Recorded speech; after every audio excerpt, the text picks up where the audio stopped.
Unang anak ng anay mga idol. Dali ko nung nagsagit ng baktin. Anak ng anay.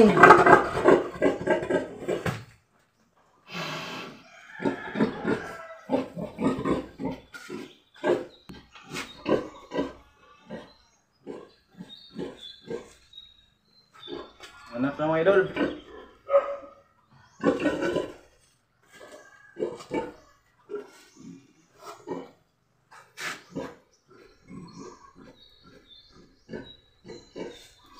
Kaya trapuhan ng baba para hindi makinawa.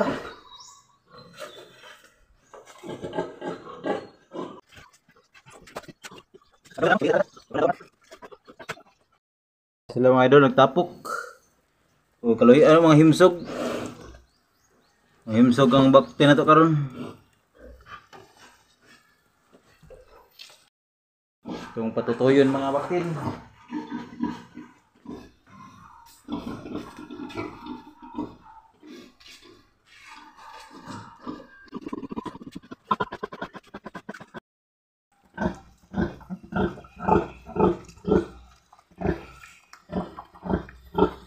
Ito yung mga baktin.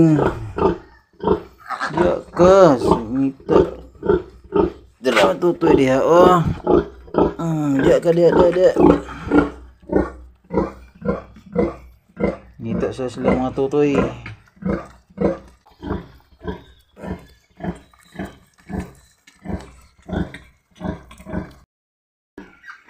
Nadungagan pag isa, no? Nagsiyam na. Mga 15 minutes ang interval sa ulahi nga ni gawas karon. Toto siya, bago ni gawas, bago na hinluan. So basta nagnapay masunod, no?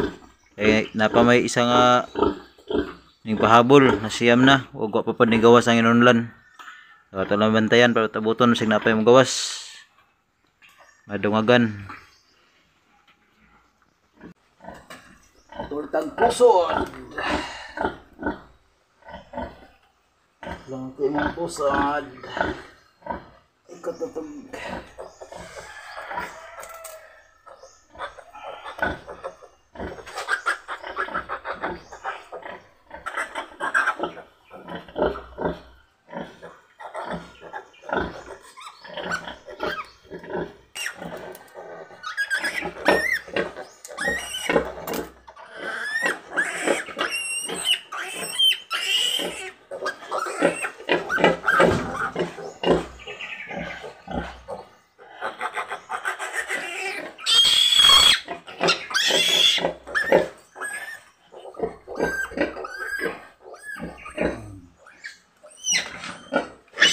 Namay nagkikikuso din.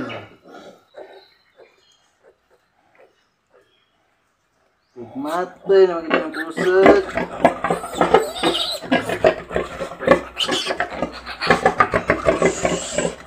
So, mauna itong gigamit. Pangbutang sa pusod ng bitadain. Ano na siya? Masaba kayong gamay. Itong ipambalik sa inahan kaya basig matutoy. Kaya nagsaba. So, nagandam tag pang-inject mga idol, no? Kay dugay-dugay na ang interval nga pan nasundan ng anak nga pa pud ang inunlan. So dili siya gawas pa inunlan og pila na ka oras, mga duha sa oras gur kapin.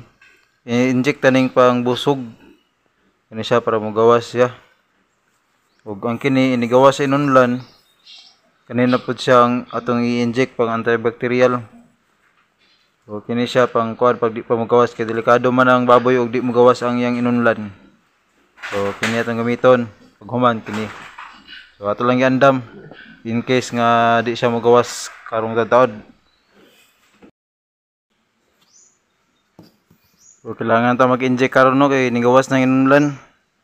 Og kining dagom ato ning i-sterilize daan para safety ang anay. Ito lang ang butang ininit.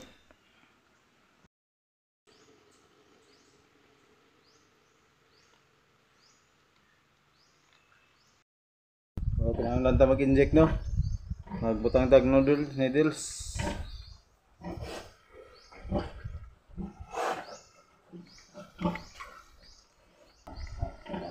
So antibacterial na ito ang i-inject.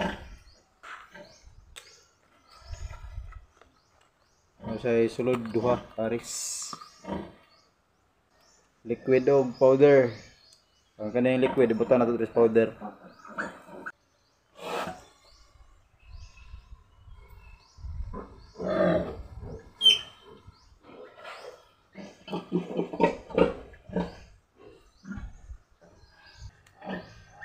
ml sa 10 ml. So lang mo siyang i-inject dito sa powder para mag-mix.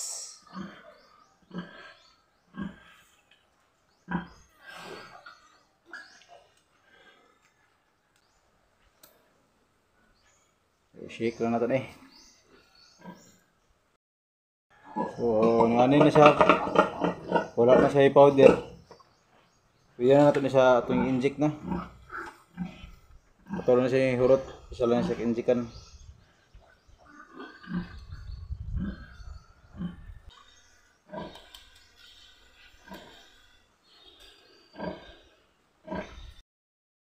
So, mag-inject na ta. Dili lang ta sa paa mag-inject.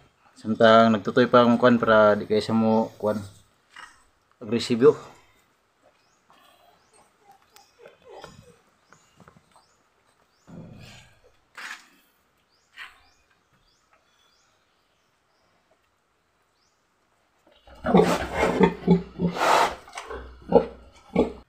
Nainayo na nato inject pag naay reaction ng baboy ato na dilo sa nato dutan.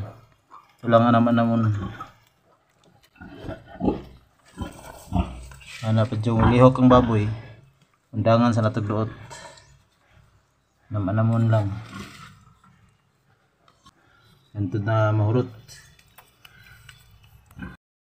gumana ito inject ato ning hapid-hapiron kay para mukatag dayon ng kuan tambal no. So nahumanagid siya panganak no og successful ato ang pagpanak og na-injectan na nato sa antibacterial. So ato na paboto na yung magtutoy ng mga anak ato na ning ibalhin diri sa kulungan sa mga baktin diri para malahi nato siya. Di siya maipit sa anay nigtuyok. Ato lang siya igawas og balik ug magpatutoy ta. So diri lang taman daghang salamat sa inyong pag subaybay. Unta suportahan ninyo ako ang trabaho mga idol. Daghang salamat.